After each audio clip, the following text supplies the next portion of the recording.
नाजरीन आदाब, आप देख रहे हैं इकरा उर्दू न्यूज़। मैं हूं हैदर अली।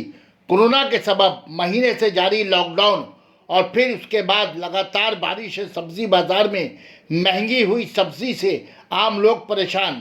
सब्जी बाजार में सब्जी फरोश से नुमाइंदा इकरा ने सब्जी की कीमतों में इजाफा के बारे में बातचीत की तो सब्जी फरोश ने बताया कि बारिश की वजह कर खेतों में पानी भर जाने से फसल खराब हो रहा है, जिसकी वजह कर सब्जी मंडी से महंगे दामों पर सब्जी खरीद कर फरोख्त करनी पड़ रही है।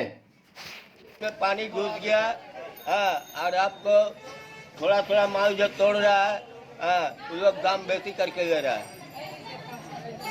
तो ऐसे में आप लोगों का बिक्री हो रहा है? हाँ, टुक टाक हो रहा है बिक्री। महंगा क्यों है? बारिश के लिए महंगा होगा, अभी और महंगा होगा। धूप उड़े हुए तो उतना महंगा होगा। 14 के किलो, 30 के किलो, कुछ करने का नहीं है भैया।